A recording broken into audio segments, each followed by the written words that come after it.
Or are you recording the video of this? No. Okay. Yeah, Okay. that's another cool thing to get is if you can record the video so that you can actually record me Right. for the whole lesson so that you'll have a video recording of this lesson that you can go back watch anytime. Now, is that a free download? No, well, no, usually not. You probably have to pay something for the software. I mean, I had to pay for mine. Right. It wasn't Okay. much. It was like 20 bucks or something. It wasn't really a whole lot.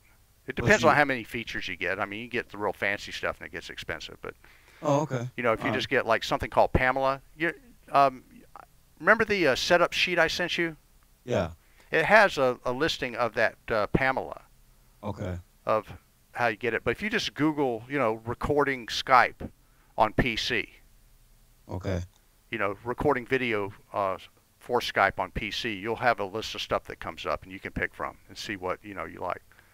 Gotcha. But the cool thing about it is you can set it to record both of us like side by side, or you can just have you, or you can just have me.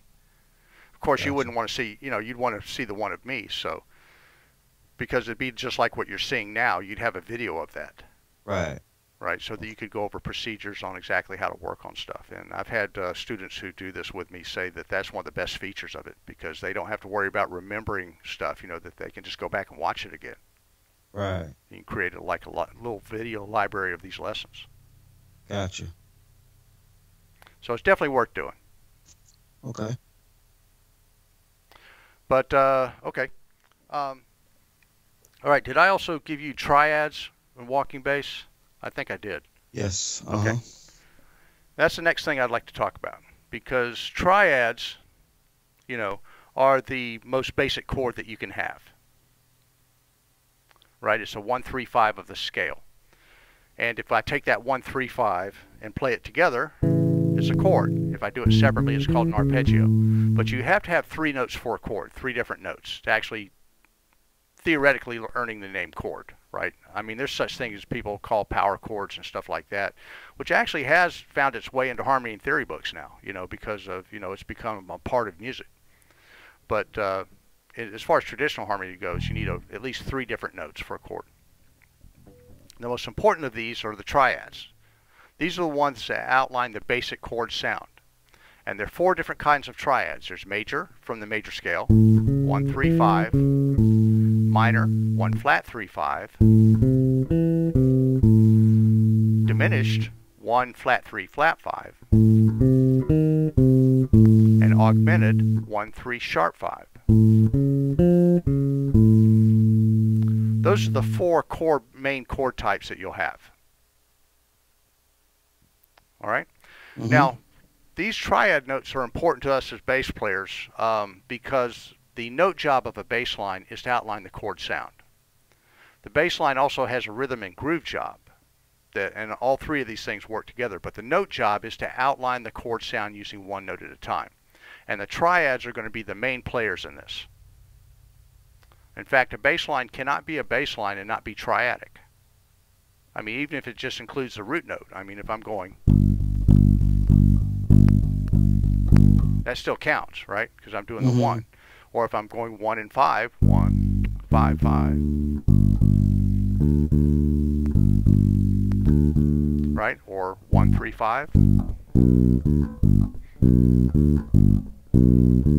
You know, a bass line has to, you know, it has to have one of those notes, the root note, and then either the 3 or the 5 to outline the chord sound. So knowing the different ways to play a triad are extremely important and can cut down on a lot of unnecessary shifting. Right, so the next thing I would like to have you work on is start getting familiar with the triad shapes. Right, I'm going to bring these slides up and show them to you so you'll see what they look like. And they'll be in this walking bassline folder.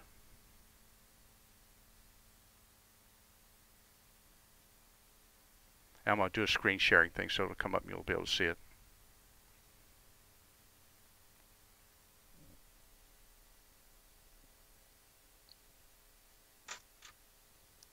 All right, let me know when it comes up. Okay. All right, this is the first of the slides. The fingerboard layout is the same as it was, you know, on the scales. With your low string here, you see my arrow moving. Uh-huh. Okay, the low string there and the high string there. Now I just have a 4-string version of this. The 5-string is really not, and 6-string really isn't necessary for this because this applies to anywhere that you place a root note. Okay. All right.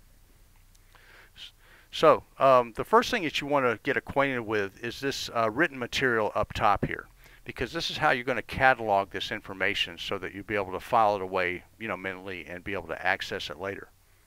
All right. So section 1. Now, 3 sections, sections 1, 2, and 3. Section 1 means the 3rd and 5th are above the root note. And by above the root note, I mean that they are higher notes. They're actually higher in pitch. I have the 1, and then I have a 3 is higher, then the 5 is higher than that 1. They're actually, instead of being lower notes than the 1. That make sense? Yeah. Okay. So that's what section 1 means. Right? Then we have the type of triad and the root note that's involved for the example here on the slide. Now the next important thing to look at is left side position. Generally on bass you have 3 main positions that you can play different things on. You'll have what I call left side position, to where you'll have basically a root note, let's say played with the 4th finger or the 3rd, and the other notes involved will be physically to the left of that root note. Then you have a center position, to where the root note is based in the middle of the other notes that are going to be played. Like the 3s and 5s will be surrounding, and the other notes of the scale will be surrounding that root note. Then you have a right side position, to where you have your 1st finger on a root note, and sometimes a 2nd, but mainly a 1st, and then the notes will be physically to the right of that 1. Okay, so that's what the positions mean. So left side position, what's important about left side position in section 1 is that you have to have 2 strings above the root note to play this configuration. Right? So if you're playing 6-string bass, I could not start a section 1 left side position on the G string. Right? Because I'd run out of strings. Right? Make sense? Yeah. Okay. So that's what's important about left side position in section 1. Right, now, you see the configuration of notes on the fingerboard. I have the D root note, which is on the 5th fret of the A string. All right, and then the 3rd, which is on the 4th fret of the D string, and then the 5th, which is on the 2nd fret of the G string. Now, there's several ways to get the information from this slide, and it really doesn't matter which way you get it, just so long as you kind of play it and study this a certain way. So you have the layout this way. Now, you also see the actual notation written out. And then the numbers in the middle here are the note function numbers. And notice they go 1, 3, 5, 3. Because we're trying to keep it in a 4/4 time frame, coming back to the 1 every 4th beat. I mean every 1st beat of the 4. Like thinking of it as a 4/4 time. Now on the tablet, you're familiar with tablature? A little bit. You know what these lines represent? Those are strings? Yeah. So that's your E string, A string, D string, G string. Right. So that 5 right there is telling you that note is on the 5th fret of the A string. Okay. Now the number beside it in parentheses is something I added to it, which is a suggested left-hand fingering for that note. Okay. So you have 3 sets of numbers on this. You have the note function number in the middle. Then you have the actual fret number indicated on the line that's representing the string. And then you have the suggested fingering in parentheses. Mm-hmm. All right. And then the second staff grouping here is what I call the inversion of that. In other words, notice that I've changed the sequence. Instead of going 1, 3, 5, 3, 1, 3, 5, 3, it now goes 1, 5, 3, 5, 1, 5, 3, 5. You see that? Uh-huh. Right, so when you practice this and play this, you do it like this. 1, 3, 5, 3, 1, 3, 5, 3, a couple times, and then do the inversion.